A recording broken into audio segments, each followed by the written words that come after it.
Hello everyone, welcome to Straight Talks F1.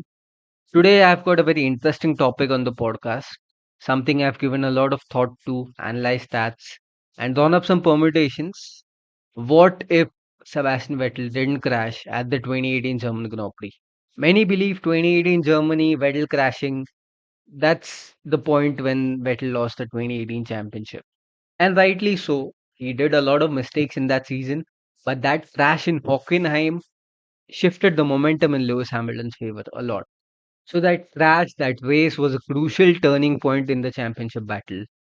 So we are just going to explore what if that crash did not happen? How would the championship play out?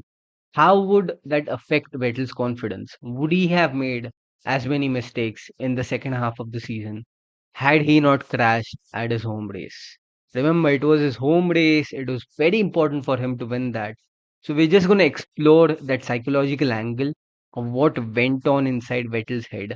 That walk, the anxiousness, the anger after crashing and getting out of his car. It was evident he wasn't himself after crashing out. So we're just going to explore the importance of that race and the importance of that crash. So to begin, to give an overview of what happened in that championship battle up until Germany, Ferrari and Vettel started very strongly, winning Australia and Bahrain. It was the perfect start to their season, something they gained a lot of confidence out of. Of course, Mercedes and Hamilton got back in the hunt, winning subsequent races after those opening rounds. Only Daniel Ricciardo and Red Bull surprised both of those teams in China and in Monaco. And for Vettel, two races, France and Austria, before Germany and before Silverstone. Those were the two races where he made some uncharacteristic mistakes. In Austria qualifying, he had a collision. In France, he had a collision in the race with Valtteri Bottas, something that he could have avoided to get better results. He won in Canada, so that may have just covered it up a little bit.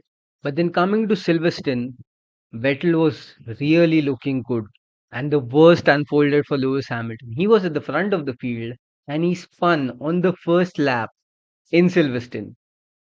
His home race, that would have been a big blow for him. Vettel took the lead. He was fighting with Bottas for the win, but Hamilton recovered to second place. That was the crucial difference between Hamilton and Vettel's home races. That Hamilton recovered to second place, but Vettel crashed out in his home race. So that psychological impact of not winning your home race, especially when Vettel had a rough patch before that season. 2018 he challenged for the title, but before that, three seasons, 2014, 15, 16, he was nowhere in the hunt for the championship. A four-time champion. Coming into Ferrari, he got a few wins in 2015, but 2016 was winless. And in 17, his challenge faltered as the season went on. On the other hand, Hamilton had won three out of the last four championships: 2014, 15, and 17. 2016, he missed out by 5 points. So, the recent form and the psychological state of both those drivers was vastly different. Vettel not winning a championship for four seasons, and Hamilton winning three out of the last four championships. So, that recent form and those results play on a driver's mind. They obviously have a huge impact psychologically, giving the driver that confidence that if they receive some setbacks in the championship battle, they feel they can bounce back. That's what happened with Hamilton in Silverstone. He spun on lap one, but despite that, he knew because he had the belief in himself to make a comeback in that race. Because he'd been in championship battles, he had the knowledge of fighting in a championship battle in recent years. And Vettel did not have that luxury. For 4 years, he had not won a championship. He had made several mistakes in the previous season. So, when a driver has that going on in his mind, he has not been in good form recently. He has not won races, or at least Vettel did not win as many as Hamilton had. So, capitalize on that big moment, winning that home race. It was much more important for Vettel than it was for Hamilton. Winning in Germany was much more crucial for Vettel's confidence than it was for Hamilton. And from a team perspective too, Vettel crashing in Hockenheim had a big impact on Ferrari. They panicked, and it had an adverse effect on the team's morale. They did not trust their plans.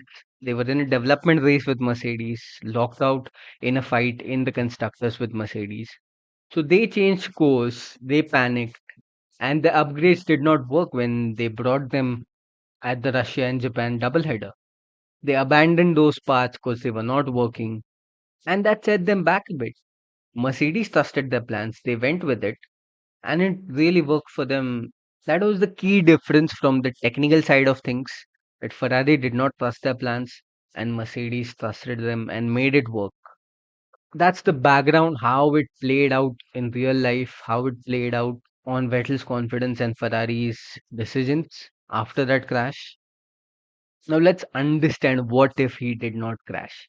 What if Vettel breaks well at turn 13 in Hockenheim and doesn't crash, doesn't go into the gravel, and keeps running and wins the race? That would have been a huge morale boost for Ferrari and for Vettel. He would not have lost the 25 points that he did lose that day. Remember, Hamilton was recovering in that race. He was on a damage control mission. He had qualified 14th after a qualifying horror for him. So he was recovering to the podium. There was very little chance of Hamilton winning that race. Eventually he did, but had Vettel not crashed, Hamilton could have done at best P2. Things would have been different. Vettel would not have lost the lead of the championship. He would have extended it at least 15 points over Hamilton. And the morale boost from that victory, he may not have made many mistakes as he did after that race. He collided with Bottas in Hungary. He collided with Hamilton in Italy.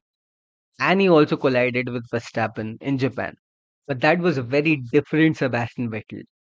It was evident, it was visible that he wasn't his own self. He wasn't his real self. So how would the championship pan out if Vettel didn't crash? Now here we have to overturn four crucial results. One, of course, is Germany, where he gets full points and Hamilton finishes second. The other three are Italy, Russia, and Japan. In all these three races, Vettel finished lower than Hamilton and he lost a lot of points. It was only Russia where he got a podium. In Italy and in Japan, he finished fourth and sixth respectively. So let's just say that he wins Italy and he wins Russia and he finishes second in Japan. How so? Let me explain. In Italy, let's just say that he doesn't collide with Hamilton and Ferrari have enough pace to win in Monza, home race for them. In Russia, Ferrari's upgrades that they bring and they abandon in reality, they work well. And that gives Vettel a better car to win that race in Sochi. Because here's the situation, Ferrari panicked and that changed their plans. It may have influenced their thought process on how to approach those upgrades.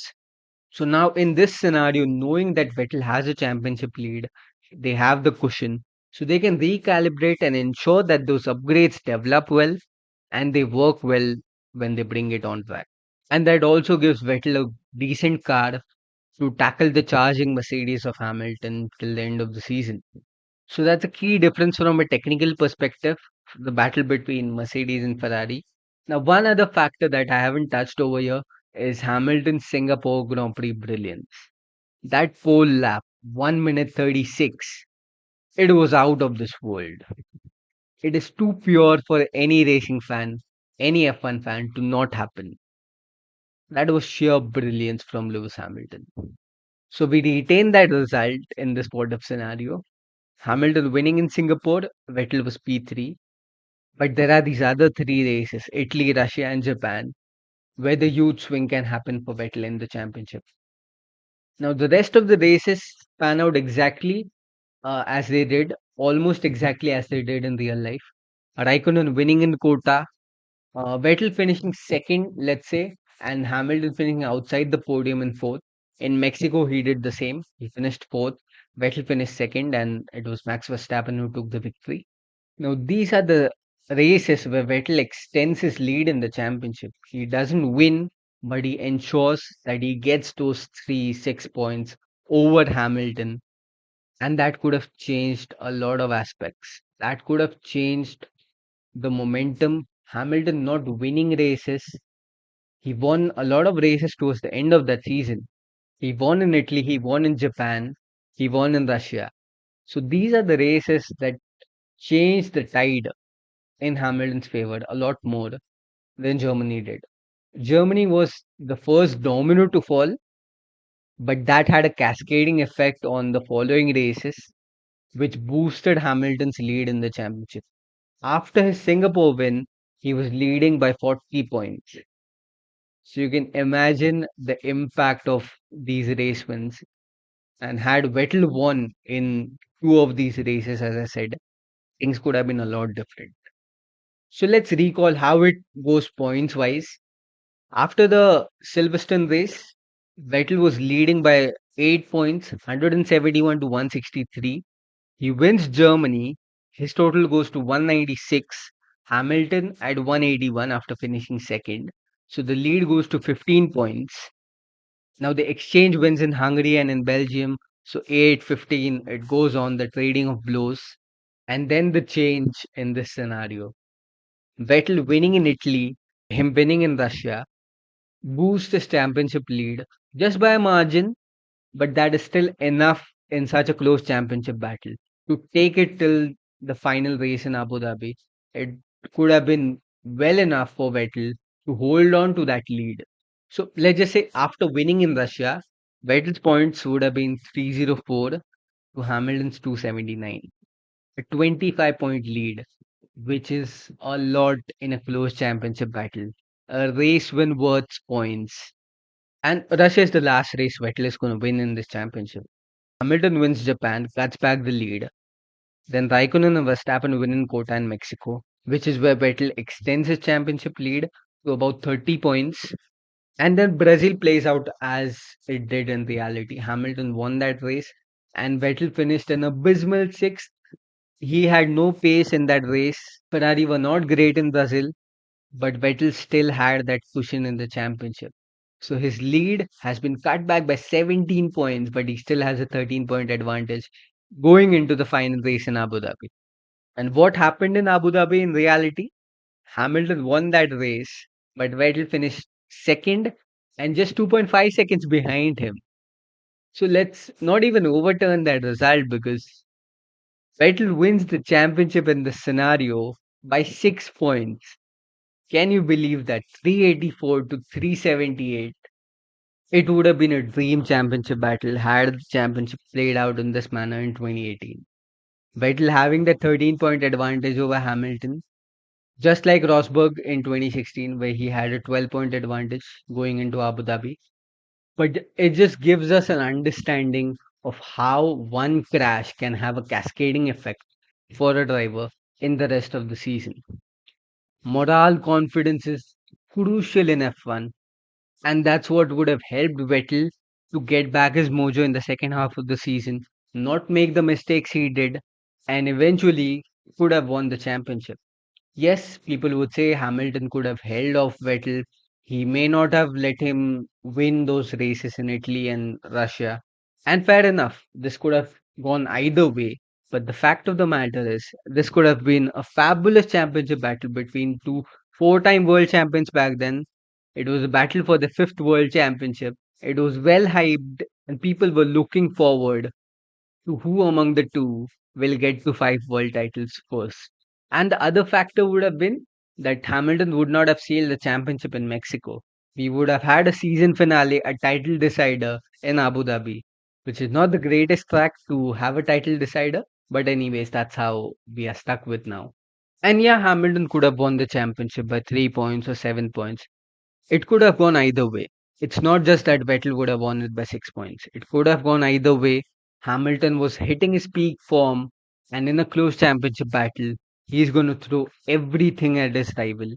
We've seen that in the past with Rosberg in 2016. But yeah, as per these permutations, Vettel would not have lost the lead of the championship if he had not crashed in Germany. And then, if he won those crucial races, got on the podium, and extended his championship lead, he could have held off Hamilton. He could have been a five-time world champion at the end of 2018. It's a dream scenario for Ferrari fans. It's a dream scenario for Sebastian Vettel fans. But yeah, this is just a possibility. As a Vettel fan, I would like to believe that this could have happened. Close championship battle, Vettel edging out Hamilton for the title, becoming a five-time world champion. It would have been bonkers, absolute bonkers to see a battle going down to the wire. And yeah, that was the purpose of this episode. Explore it logically. How would have Vettel won that 2018 title, or at least given a tough fight to Hamilton? That Hamilton still wins it, but the deficit at the end of the season is much closer than it was in reality. So, had Vettel's crash not happened, Ferrari may not have taken the missteps that they did. Vettel's confidence would have been better. And who knows, that may have had a cascading effect on his career too. Maybe the Ferrari saga that happened in the following 2 years, it doesn't happen exactly that way. Who knows? I mean, it's like the movies. You change a certain set of events in the past, and that has a cascading effect on the future. It has a domino effect. All in all, Sebastian Vettel would have been a five-time world champion had he not crashed in 2018 in Germany. That's what I would like to conclude out of this What If episode, a concept that I've liked to explore. And I'm going to bring more such scenarios in the coming weeks before the 2024 season kicks off. So stay tuned till then.